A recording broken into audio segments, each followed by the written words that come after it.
إن الحمد لله نحمده ونستعينه ونستغفره ونعوذ بالله من شرور أنفسنا ومن سيئات أعمالنا من يهده الله فلا مضل له ومن يضلل فلا هادي له وأشهد أن لا إله إلا الله وحده لا شريك له وأشهد أن محمدا عبده ورسوله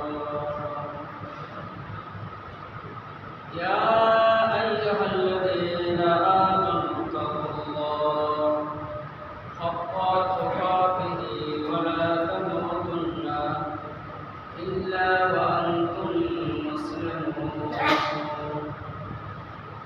يا أيها الناس اتقوا ربكم الذي خلقكم من نفس واحدة وخلق منها زوجها وبث منهما رجالا كثيرا ونساء واتقوا الله الذي تساءلون به والأرحام إن الله كان عليكم رقيبا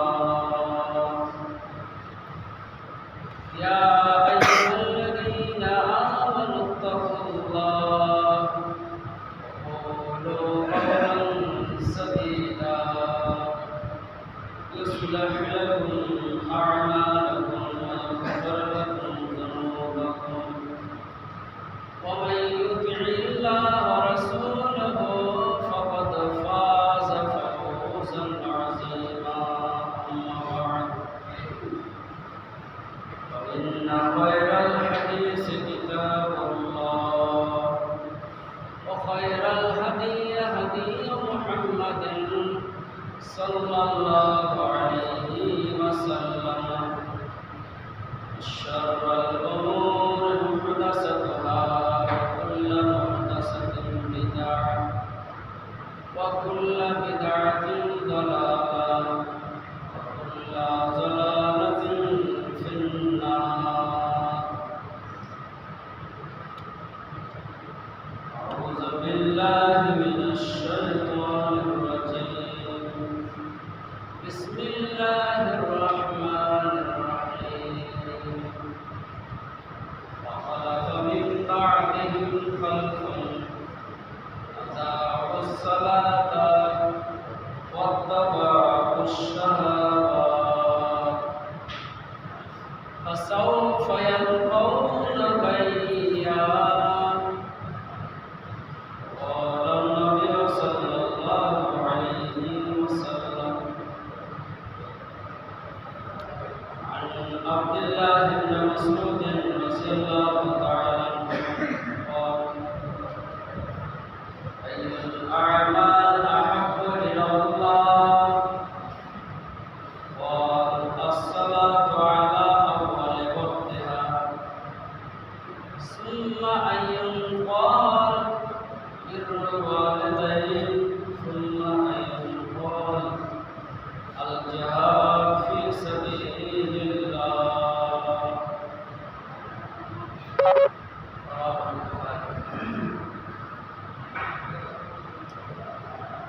সম্মানিত জামা মসজিদের মুসল্লিগণ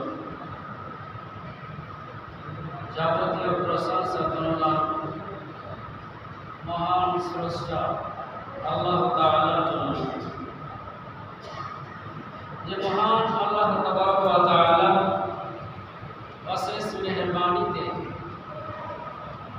আমরা অনেকে আযানের পূর্বে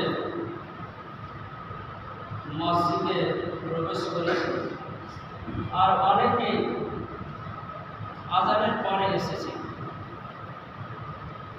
এটি মাত্র সে মহান আল্লাহর অর্ডারে, যে মহান আল্লাহ তাবারক ওয়া তাআলা আপনার ভাগ্যকে মঙ্গল করেছেন তিনি আজানের পূর্বে এসেছেন। যার ভাগ্য ঠিক নয়, দুর্ভাগ্যবান, পুরা কপাল, তারা আজানের পরে আসে। সেই মহান আল্লাহ তাবারক ওয়া তাআলা সংক্ষিপ্ত প্রশংসা করি, সকলে আমরা বলব আলহামদুলিল্লাহ। অতঃপর প্রিয় নবী সাইয়্যিদুল আম্বিয়া খাতামুন নবীয়্যিন মুহাম্মদ রাসূলুল্লাহ সাল্লাল্লাহু আলাইহি ওয়াসাল্লামের উপর শত শত দরুদ ওয়া সালাম বর্ষিত হোক। আল্লাহুম্মা সাল্লি আলাইহি আল্লাহুম্মা বারিক।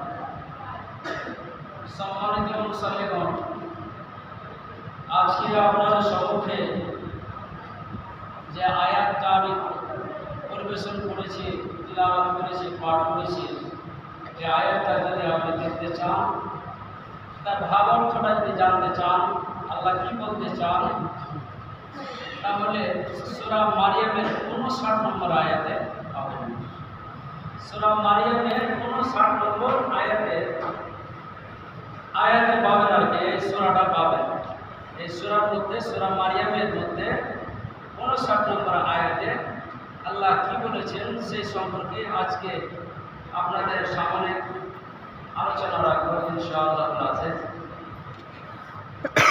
মহান আল্লাহ তাবারক ওয়া তাআলা পবিত্র গ্রন্থের মধ্যে বলেন, ফাখালাফা মিন বা'দিহিম খালফুন, তাদের পর এলো অপদার্থ পরবর্তী হল। আল্লাহ খুব কড়া করে বলেছেন কথাটা, আপনার কোনো প্রশ্নের কোনো জায়গা থাকবে না যে আমি বলিনি, এটা আমার মুখ দিয়ে শুধু আল্লাহ বলিয়ে দিচ্ছেন, আল্লাহ স্বয়ং বলেছেন ফাখালাফা মিন বা'দিহিম খালফুন, অর্থাৎ নবীগণের পরে এবং সালেহীনদের পরে এমন কিছু লোকের আগমন হয়েছে, এমন কিছু ব্যক্তি এসেছে যাদেরকে আল্লাহ অপদার্থ বলে ঘোষণা করেছেন। অপদার্থ ওদেরকে বলেছেন ফাখালাফা মিন বা'দিহিম খালফুন। অপদার্থ কেন বলা হলো? পরক্ষণে আল্লাহ রাব্বুল আলামিন তাদের কারণটা বলছেন, আযাবুস সালাতা, তারা নামাজকে নষ্ট করে ফেলেছিল, তারা নামাজকে নষ্ট করে ফেলেছে, নামাজকে নষ্ট করে ফেলেছে, তার জন্য তাদেরকে আল্লাহ পাক অপদার্থ বলে ঘোষণা করেছেন। আর নবীগণের যুগে এবং নেককার লোকেরা, সতী সাধকী লোকেরা, তারা কোনোদিন নামাজকে নষ্ট করেননি, নামাজ নষ্ট করেননি। নামাজ নষ্ট করা কয়েকটি ব্যাখ্যা হতে পারে। মুহাদ্দিসিনগণ, মুফাসসিরিনগণ তার ব্যাখ্যা করেছেন, আযাবুস সালাতের মানে হচ্ছে যে অনেক এমন মুসাল্লি আছে, এমন নামাজি আছে, যেই নামাজি 5 ওয়াক্ত সালাতের মধ্যে 2 ওয়াক্ত সালাত আদায় করে, 2 ওয়াক্তের নামাজ পড়ে, আবার 3 ওয়াক্ত পড়ে না। অনেকেই এমন আছে যে 3 ওয়াক্ত পড়ে, 2 ওয়াক্ত পড়ে না। অনেকে এমন মুসাল্লি আছে যে 4 ওয়াক্তই পড়ে